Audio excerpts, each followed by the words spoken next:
एक जमाने में सरसब्ज और शादाब खेतों और समेटती नदियों के दरमियान बसे एक छोटे से खूबसूरत गांव में आमना नाम की एक नौजवान औरत रहती थी, जिसे इसके दोस्त और घर वाले प्यार से उम्मी कहते थे। उम्मी अपनी खूबसूरती, हसन और नर्म दिल की वजह से मशहूर थी। इसके पास जिंदगी का जोश था जो मुतअद्दी था, और उसकी हंसी गांव में एक मीठी धन की तरह गूंज रही थी। अम्मी अपने वालिदैन और अपने छोटे भाई के साथ एक मामूली लेकिन आरामदेह घर में रहती थीं। इसके वालिद मिस्टर अहमद एक मुअज़्ज़ज़ स्कूल के उस्ताद थे, और उसकी वालिदा मिसेस अहमद एक मोहब्बत करने वाली घरेलू खातून थीं जिन्होंने अपने खानदान की परवरिश की। गांव में जिंदगी बहुत सादा थी लेकिन मुकम्मल थी। हर कोई एक दूसरे को जानता और देखभाल करता था। एक पड़ोस के कस्बे में खालिद नाम का एक खूबसूरत और दिलकश आदमी रहता था, जिसे अपने दोस्तों में आम तौर पर खालू कहा जाता था। खालिद एक कामयाब ताजिर था जो टेक्सटाइल का एक फरोख पजीर कारोबार चला रहा था, जो उसे अपने वालिद से विरासत में मिला था। अपनी कामयाबी के बावजूद खालिद आजिज रहा और अपने मुलाजमीन और कम्युनिटी की तरफ से इनकी खूब मोहब्बत थी। एक मौसम गर्मा में खालिद मकामी ताजिरों में से एक के साथ तिजारती मुआहदे के लिए गांव गया। अपने क़याम के दौरान वो गांव के एक मेले में शरीक हुआ, जहां उसने पहली बार उम्मी को देखा। वो अपने दोस्तों के साथ खूबसूरती से रक्स कर रही थी। इसकी हंसी पूरी जगह को जगमगा रही थी। खालिद फौरी तौर पर उसकी दिलकशी और खूबसूरती से मशहूर हो गया। अम्मी ने भी खालिद को देखा और उसकी तरफ एक नाकाबिल बयान कशिश महसूस की। इनकी आंखें मिले और इस लम्हे भर में एक बेसाख्ता राब्ता कायम हो गया।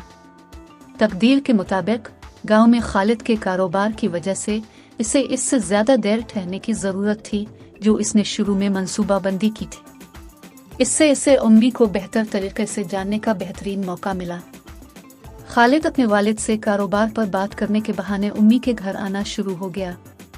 मिस्टर अहमद ने खालिद के बर्ताव और शोहरत से मुतासिर रहकर उनका पुरतपाक इस्तकबाल किया। खालिद के बार बार आने जाने से वो उम्मी के करीब आ गए और उन्होंने खुद को एक दूसरे की सोहबत में खींच लिया। वो अक्सर गांव में लंबी सैर के लिए जाते, अपने ख्वाबों, उमंगों और जिंदगी की खूबसूरती के बारे में बात करते। हर गुजरते दिन के साथ उनका रिश्ता मजबूत होता गया और जल्द ही उन्हें एहसास हो गया कि वो गहरी मोहब्बत में मुब्तला है।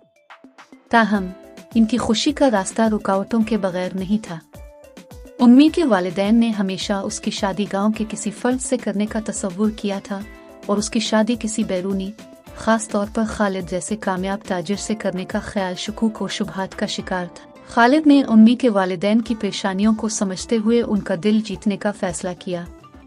उसने खानदान के साथ ज्यादा वक्त गुजारना शुरू किया, मुख्तलिफ कम्युनिटी प्रोजेक्ट्स में मिस्टर अहमद की मदद की और घर के कामों में मिसेस अहमद की मदद की।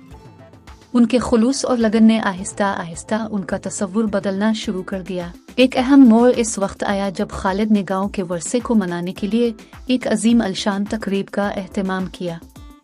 यह तकरीब बड़ी कामयाबी थी, जिसने कम्युनिटी को इकट्ठा किया और गांव की भरपूर सकाफत और रवायात को उजागर किया।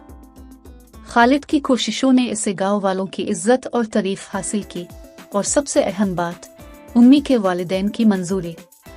इनके आशीर्वाद से उम्मी और खालिद की मोहब्बत की दास्तान फूल गई।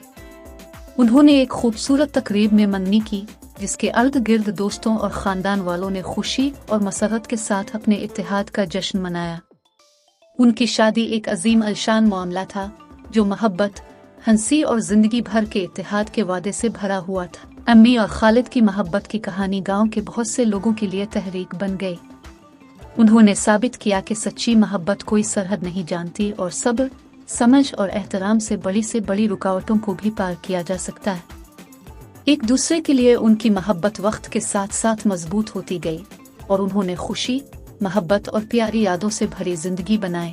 जैसे जैसे साल गुजरते गए, उम्मी और खालिद एक दूसरे के लिए ताकत और सहारा बनते रहे। उनकी मोहब्बत की कहानी मोहब्बत की ताकत का सबूत थी, और उनका एक साथ सफर इस बात की एक खूबसूरत मिसाल था कि किस तरह दो दिल एक साथ रहना जिंदगी भर की खुशी पैदा कर सकते हैं। और यूं उम्मी और खालू का प्यार मोहब्बत की एक लाजवाल कहानी बन गई, एक ऐसी कहानी जो नस्लों तक सुनाई और सुनाई गई, हर किसी को याद दिलाती है कि सच्ची मोहब्बत एक ऐसा सफर है जिसका कोई इख्तिताम नहीं होता।